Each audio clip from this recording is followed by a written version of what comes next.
We all know that the present Ombudsman, Mr. President, publicly flouted this predilection to bend the law. Does he believe that these decisions of the Supreme Court are wrong and he is not bound by these decisions?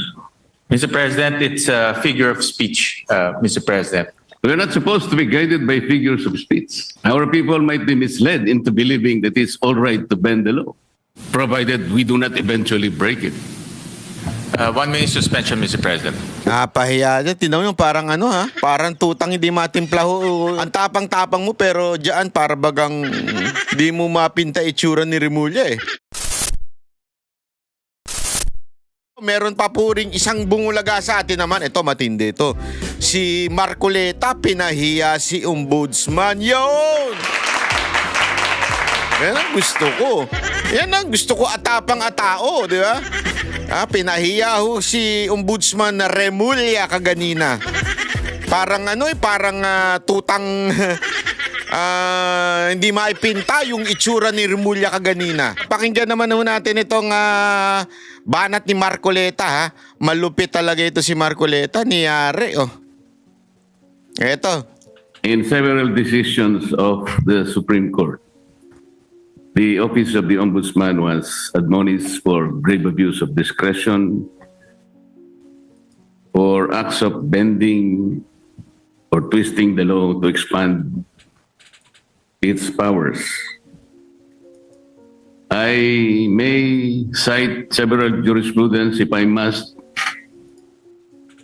Mr. President,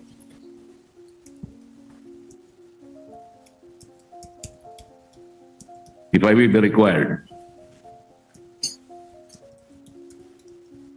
And we all know that the present Ombudsman, Mr. President, publicly flouted this predilection to bend the law. Does he believe that these decisions of the Supreme Court are wrong and he is not bound by these decisions? Mr. President, the new ombudsman intimated to me that his direction is to abide by the Supreme Court decision, and the rule of law is supreme. And therefore is not correct, and there is no basis for flouting those statements publicly declared that bending the law is all right, provided that he is not breaking the law. Mr. President, it's a figure of speech, Mr. President. Mr. President, Figure of speech. Nandiyan o si Remulla niyan eh. Oh. Kasi tinatalakay po yung budget ng ombudsman eh. Figure of speech daw yung bend the law. Si Gatchalian, oo. Kasi si Gatchalian yung para magdi-defend. Ganun po yun eh. Hindi po pwede magsalita yung head ng department na yon. Meron siyang senador na magdi-defend. Ito, dinidefend ni Gatchalian yung bend the law sa interview ni Remulla. Kasi inulit pa ni Remulla eh. Naalala ninyo, umuo siya kay Tulfo, tapos inulit pa ni Remulla sa isang interview na you can bend the law but not break the law. O eto ngayon, sinasabi niya, ano ito, figure of speech lang ito. Gaguhan eh, no? Paano pag nagdesisyon si Remulla, Ombudsman Remulla, kailan yung totoo, kailan yung figure of speech? Paano natin sasabihin yun? Hindi pa pwedeng ganun eh. May figure of speech pero minsan hindi. Eh, para kang ano dyan eh. Para kang ikaw yung humahatol dyan eh. why figure of speech? The office of the Ombudsman is a high office. We're not supposed to be guided by figures of speech.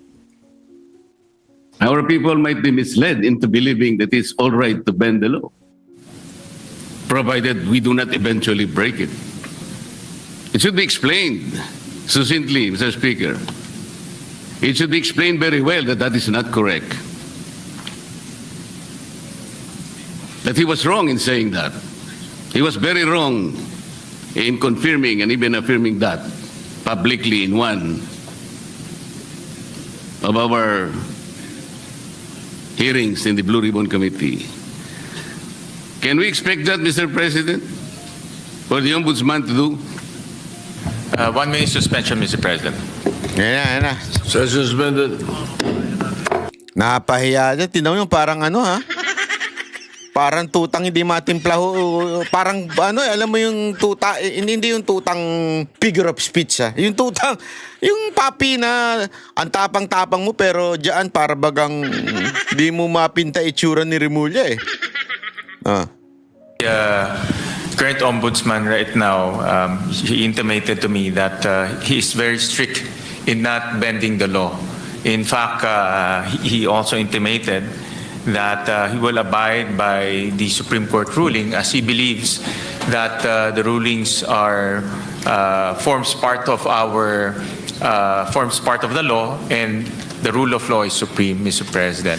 So he abides by those principles, Mr. President, and he will carry that in his tenure as the country's ombudsman, and especially in his quest to hold people to account and to put people in jail who, especially those who transgressed our laws, Mr. President. So those are the principles that he abides by, and those are the principles he will carry in his duty as our ombudsman, Mr. President.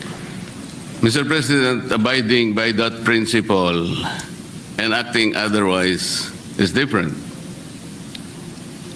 You say that you abide by the laws strictly, but you say publicly that you can bend the law. How is that? Doesn't the public need to be clarified very clearly on this matter, Mr. President? Our people might be confused by that statement. That's why I am asking whether he can make a clarification or he can make public apology for saying that, Mr. Yon, President. public apology. And this will be good for the country. Yon. Mr. President, we thank the good gentleman from Tarlac and Pampanga, Senator Marcoleta, for bringing this up. And this is an opportunity for the current ombudsman to clarify his statements. And this is actually the clarification that he is expressing to this august body, that he will abide by the rule of law and he will not bend the law to serve any other purpose, Mr. President, or to serve any other being, Mr. President. So Can we... So, Mr. Sorry. President, that's why this is an opportunity, and as he intimated to me, that he will always put the rule of law as supreme, Mr. President. Mr. President, even for this issue alone, can I respectfully move that maybe we can suspend our rules? I want to hear personally the ombudsman to say it for himself. Nako. Pinagsusori, oh. Sorry. Maganda dyan, paluhurin mo pa sa munggo. Biro lang. Pinaluluhod niya, oh. Grabe to si Marcoleta, oo. 1 minute suspension, Mr. President. Session suspended. Madam Majority Leader, what do you... Ayan. what Tingnan is your ninyo, ha. pleasure? Tingnan ninyo kung sino yung pagtatanggol. Sino yung magtatanggol kay Remulla. Tingnan nyo, ha. Tingnan nyo. Magugulat ka eh. After that motion. Mr. President, Yo! with all due respect to the good gentleman from Tarlac and Pampanga, the Senator Marcoleta, we have very, very rarely given way to such a motion to suspend the rules, especially during budget plenary deliberations. With all due respect to Senator Marcoleta. Wala. So I apologize that it may not be possible also this Wala. morning, Mr. President.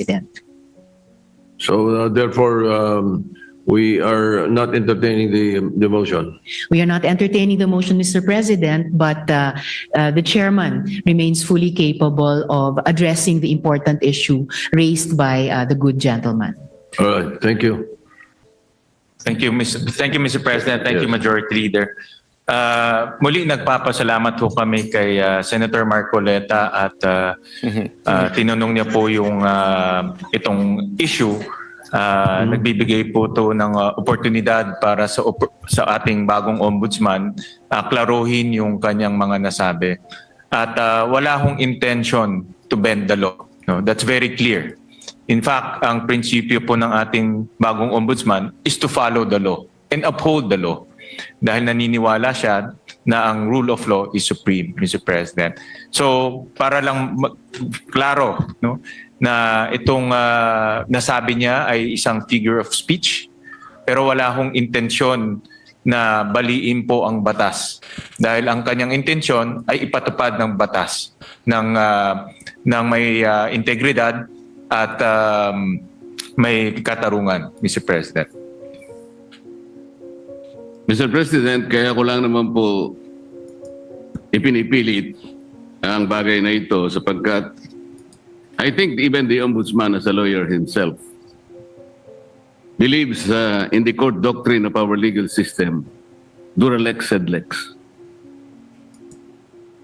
Yung sinasabi nating bending the law will be inconsistent totally with this core legal system. Hindi mo po pwedeng kahit na konti. Tatanong ko nga sana to what extent can you bend the law that can still be acceptable? Hindi po pwede yun. Dura lex sed lex. At ako rin po, sumasang-ayon po sa kay Senator Marcoleta, the good gentleman from Tarlac, Pampanga na ang batas po ay dapat ho natin ipatupad. At wala ho yan tinitignan. Kaya ho naka-blindfold po si Lady Justice dahil wala ho tinitignan. At yan rin po ang assurance po ng ating bagong ombudsman. Kalokohan. Dito po sa bulwagang ito at sa lahat po ng sambayang Pilipino na nanonood ho sa atin. Alam mo, hindi ko alam ba't hindi kinikilabutan itong mga to, no? Pag sinasabi nila yung wala ang batas sa atin, wala hong kinikilingan. I mean, hindi ko kayo kinikilabutan. Kasi don't tell me naniniwala talaga kayo dyan na wala kayong kinikilingan. Di ba? Imposible ho eh. Kitang-kita nyo naman ang ginawa kay Pangulong Duterte, walang due process, mabilisan. Wapak. O hindi lang yun, napakarami pang iba. Kahit nga yung mga kababayan natin eh. Di ba? Kahit yung mga kababayan natin, hindi nga ho pantay ang batas pag sa mahirap at sa mayaman. At lalong-lalo na sa mahirap at mga nasa politiko o nasa kapangyarihan. Di ba? Tapos sasabihin nyo, ganito talaga ang batas kasi ginagago nyo sarili nyo. Sa totoo lang ginagago nyo sarili nyo. Na ipapatupad niya ho ang batas na may integridad po. Kasi po, Mr. President, nakakabagabag talaga. Talaga. Sana po figure of speech lang. Pero nagkaroon po kasi ng pagkakataon na hindi figure of speech yun eh. Dahil doon sa isang pagdinig sa Blue Ribbon Committee, nakita naman po nating lahat. When a particular witness applied for witness protection program and the law is clear, the provisions of law on the requirements on how to apply for a witness under the witness protection program. Nandun po lahat yun eh. The enumerations, the requirements are exclusive. Pero sinabi po ng ating ombudsman, then the Secretary of Justice, pinipilit po merong restitution. I advise him that he cannot do that because restitution does not appear in the law. But Mr. President, he insisted. So doon po nagkakaroon ng problema. While publicly, he declares that he upholds the law to the fullest. Pero in reality, it is not being done. How can you put a requirement which is not in the law? And he said that was his opinion. His opinion will not even matter, Mr. President. Does that opinion will even prevail over the strict provision of law? Yun po yung aking ikinatatakot, ikinababahala, na nami-mislead po yung ating mga mamamayan. Pati ang ating processes po ay nalalagay sa alanganin. Kasi alam mo, Senator Marcoleta, yan naman kasi totoo nangyayari sa Pilipinas eh. Yung bending the law without breaking it, meron nangyayari niyan sa Pilipinas. Yun lang mga kababayan natin eh, na nagkakabanggaan, di ba? Binibend the law ng mga ilang pulis yung report, di ba? Para lang pumabor doon sa naglagay. Bending the law yun. Pero I mean, maraming ganyan instance. Kaya siguro nasana ito si Remulla doon sa bending the law. Ang problema, hindi pwede yung bending the law. Lalo na ho pagka ganyan ho katindi ang bigat. Halimbawa na milyon-milyon, trilyon-trilyon na, di ba? Hindi pwede. That's why this is very important. Na kailangan po masettle natin ang issue ito. We cannot bend the law.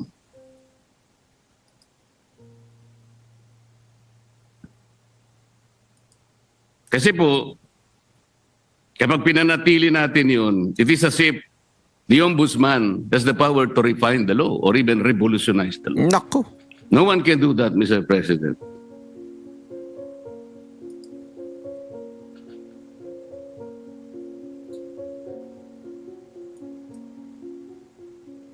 Kasi po, tingnan na, ito pa po yung nakakabagabag.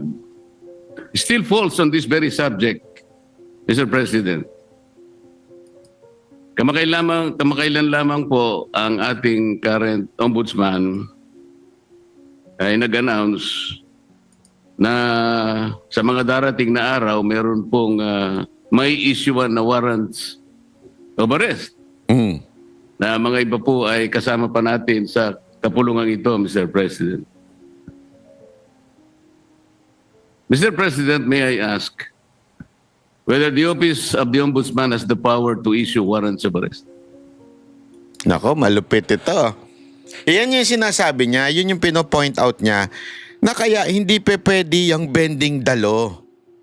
Kasi, bilang isang ombudsman, napakadelikado niyang bending the law. Diba? Tulad nga niyan. Eto, antayin ninyo ito sasabihin niya, ha?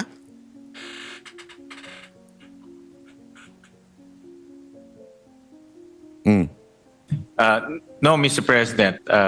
Ang trabaho na ho nila, ang pinaka-responsibility ho nila is to ensure accountability, Mr. President. Tama naman po yun at ako'y naniniwala. Pero